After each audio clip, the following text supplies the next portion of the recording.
I do my career presentation on elementary education. So I'm just going to give a little bit of background about education. It's something that you need to be successful in society today. About every place that you go, employers are looking for employees who have had some kind of college degree or some kind of schooling after high school. So you need to be prepared for that and aware of that because that's what employers are looking for these days.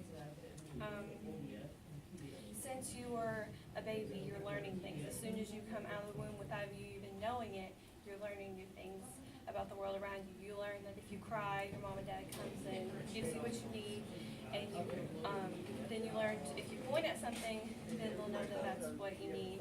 And then finally you learn how to talk and express your thoughts and feelings through that. And learning is so important because even if you never went to a school and nobody ever taught you anything, you'd still be learning. It's something you do from birth till death.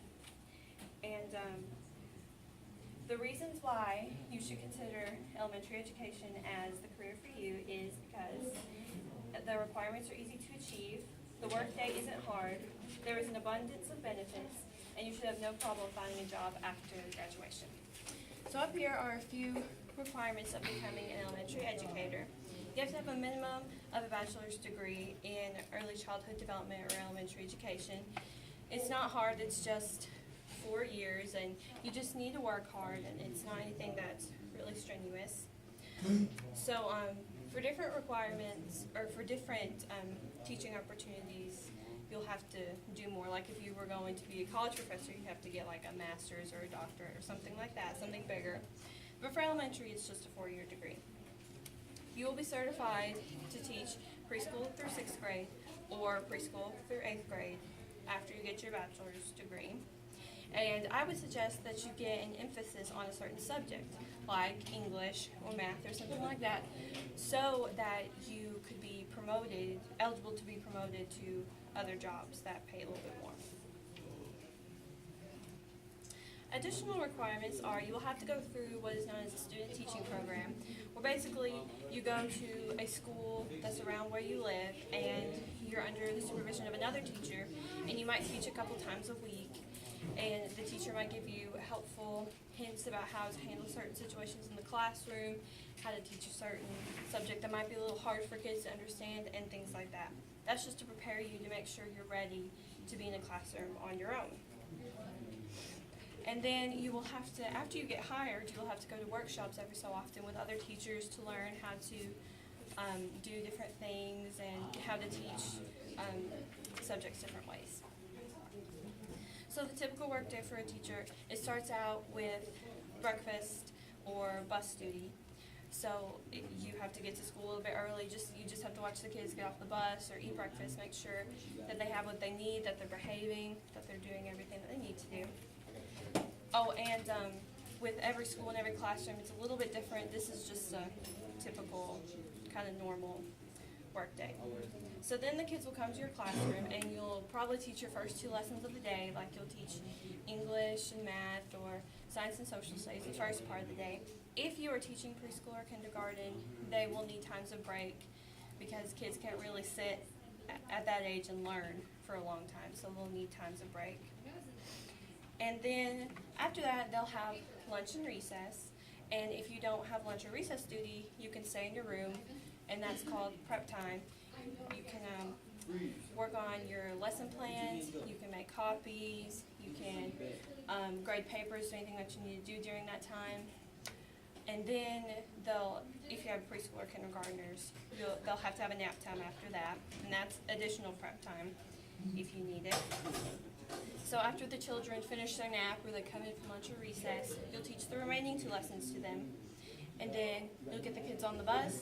And then most of the time teachers stay just a little later because you don't get everything that you need to get done that day in the time that you have it. So they usually stay a little while afterwards. So the benefits of teaching. I feel like there's a lot of benefits of teaching, but I'm going to talk about a couple. You receive health insurance for your school. The school pays for your health insurance. I think some schools do, anyways. So they pay for it, and you don't have to pay for yourself. If you want to add your family on it, I believe that's an additional additional money that you have to pay.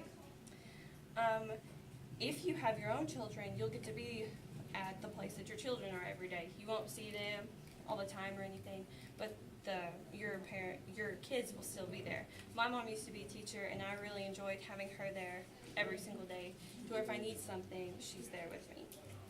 You're off when your own kids are off, like if there's a snow day and they call off school, you get to be with your kids and have that time with your children. And you have the greatest opportunity to influence the lives of the next generation. So it's a big question that when you're choosing a career you need to think about is if there will be job openings for you after you graduate. And in this case, this is one of those jobs where as long as parents keep sending their children to school, there will be a need for teachers. Because the government and everybody else thinks that education is important, and it is. So there will always be job opportunities for you. Maybe not in the exact place that you want it to be, but there will still be opportunities. Statistics say that there will be an increase of employment by 6% of elementary teachers from the year 2014 to the year 2024. In 2014, there was 1,517,400 teachers that were employed, and it is expected that 1,605,200 teachers will be employed in the year 2024. But if your state suffers from financial problems, then you might have to move into a different state to get a teaching job because they might have budget cuts or whatever, so that could be a problem. So the reasons that I think you should be an elementary teacher is because there isn't a lot of extra requirements that you have to have. There are some, to get a college degree you gotta have some kind of requirements, but they're not as many requirements as some jobs. The workday isn't really physically demanding unless you have to chase around little kids all day. It's usually not very physically demanding. And I chose my visual aid as the whiteboard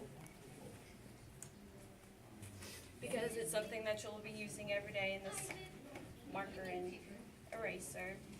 You'll use this as to show them how to write their ABCs, or to do simple addition, like you have 2 apples, and then you have another 2 apples over here, and then you try to show them how if you put them together you have 4 apples, simple things like that. There are many benefits of teaching. That's another reason that you should consider this one. And the chances are that after graduation you will find a job to teach. Maybe not in the place you really want, but in some place somewhere. I believe that if you're going to be a teacher, you should take your job very, very seriously because you do have the greatest influence in the lives of the next generation. And that's my website page.